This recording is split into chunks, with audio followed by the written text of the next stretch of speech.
जिजाऊंच्या जिल्ह्याला हादरवणारी घटना।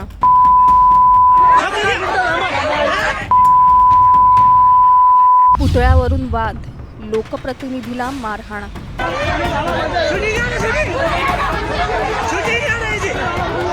शिवीगाळ करत कपडे फाडले। शिवरायांच्या महाराष्ट्रात हे चाललंय काय?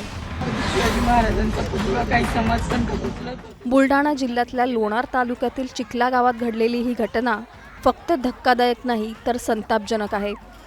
छत्रपती शिवाजी महाराजांचा पुतळा वाचवण्यासाठी गेलेल्या एका महिला लोकप्रतिनिधीवर जमावाने हल्ला केला। त्यांना बेदम मारहाण करण्यात आली।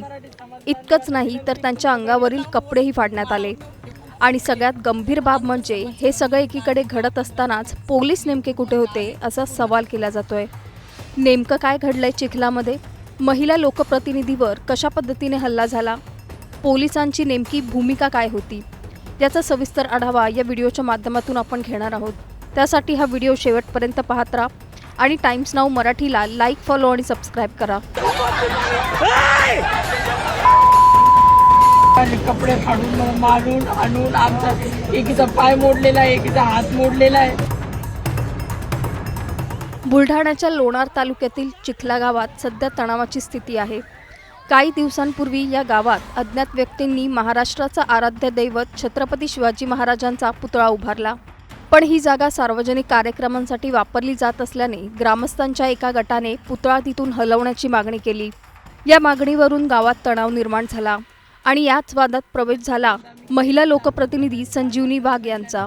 शिवसेना उबाटा महिला आघाडीच्या उपजिल्हा प्रमुख असलेल्या वाघ पुतळा हटवण्याचा विरोध करण्यासाठी घटनास्थळी पोहोचल्या। पण त्यानंतर जे घडलं ते अंगावर काटा आणणारं होतं। घटनास्थळी पोहोचलेल्या संजीवनी वाघ यांनी पुतळा हटवण्यास तीव्र विरोध केला। वाघ यांच्या आरोपानुसार याचा राग मनात धरून गावच्या सरपंचांनी गावातील काही महिला आणि पुरुषांना तिथे जमा केलं। या जमावाने वाघ यांना घेराव घालून बेदम मारहाण केल्याचा आरोप संजीवनी वाघ यांनी केलाय। या झटापटीत संजीवनी वाघ यांच्या अंगावरील कपडे फाडण्यात आले। या घटनेचा व्हिडिओ सध्या सोशल मीडियावर मोठ्या प्रमाणात व्हायरल झालाय, ज्यातली दृश्य मन अस्वस्थ करणारी आहेत। संध्याकाळी 7 वाजता छत्रपती शिवाजी महाराजांचा पुतळा काही समाजकंटक उचलत होते, त्याचा विरोध आम्ही केला। 4-5 जण महिलांनी, तर त्यांच्या माणसांनी माझे कपडे फाडून मारून आणून आमचा एकीचा पाय मोडलेला आहे, एकीचा हात मोडलेला आहे। तरी माझी सगळ्या मराठी समाज बांधवांना विनंती, तुमच्या बहिणीसाठी तुम्ही चिखल्यामध्ये यावे म्हणून लवकरात लवकर हात जोडून विनंती माझी सगळ्या भावांना। या घटनेनंतर गावात तणावाचं वातावरण आहे। ही घटना घडल्यानंतर पोलिसांनी घटनास्थळी धाव घेतल्याचा दावा केला जातो। पण इथूनच सुरू होतात काही मोठे आणि थेट प्रश्न। जर परिस्थिती इतकी तणावपूर्ण होती तर पोलीस आधीपासून सतर्क का नव्हते? महिला लोकप्रतिनिधीवर हल्ला होतो, त्यांचे कपडे फाडले जातात, मग त्या क्षणी पोलीस नेमकं काय करत होते? राज्यात कायद्याचा धाक संपलाय का? एका महिलेला संरक्षण देण्यात पोलीस अपयशी ठरतात, मग सामान्य नागरिकांनी कुणावर विश्वास ठेवायचा असा सवाल केला जातोय।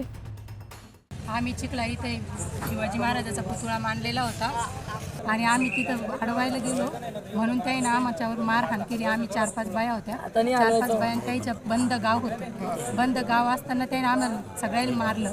ही पद्धत आहे का? शिवाजी महाराज उठवण्याला आम्ही अडवायला गेलो म्हणून ही पद्धत आहे का? आम्हाला न्याय द्या, आम्ही मेलो तरी चालणार, आम्ही पुतळा इथून हलवत नाही। ते म्हणते वड्यात टाकू, कोणी म्हणतं शिवाजी महाराजाच्या पुतळ्याला ते ट्रॅक्टर लावून ओढून माळावर नेऊन फेकू म्हणायला लागले। ते आमचा समाज कमी आहे, 10-15 जण आहे आणि हे पूर्ण गाव आहे। पूर्ण गाव आम्हाला विरोध करायला लागले, मारायला लागले। आम्ही 4 वाजेपासून आमचे लेकरं बाळा येत, आम्हाला उठता सुद्धा येत नाही इथून, एवढं मारलं आम्हाला। ही घटना फक्त एका व्यक्तीवरचा हल्ला नाही तर कायदा सुव्यवस्थेवरचा मोठा प्रश्न आहे। जर लोकप्रतिनिधीच सुरक्षित नसतील तर सामान्य नागरिकांचं काय? जमाव उभा राहतो, हल्ला करतो आणि पोलीस निष्क्रिय राहतात, तर हे प्रशासनाचं मोठं अपयश नाही का?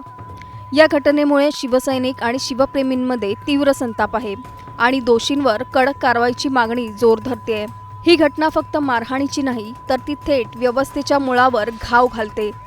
छत्रपती शिवाजी महाराजांच्या सन्मानाच्या नावाने वाद पेटतो, पण त्याच सन्मानासाठी उभ्या राहिलेल्या एका महिलेला जमाव रस्त्यावर ओढून मारहाण करतो, तिचे कपडे फाडले जातात आणि हा सगळा प्रकार उघडपणे घडतो. छत्रपती शिवाजी महाराजांच्या महाराष्ट्रात महिलेला रस्त्यावर अपमानित केलं जातं आणि प्रशासन शांत राहतं. मग आपण नेमकं कोणत्या महाराष्ट्रात जगतोय, जिथे न्याय मिळतो की जिथे अन्याय पाहूनही सगळे गप्प बसतात? तुमचं या घटनेवर मत काय? आम्हाला खाली कमेंट करून नक्की सांगा. व्यक्त व्हा आणि चॅनलला सबस्क्राईब करा.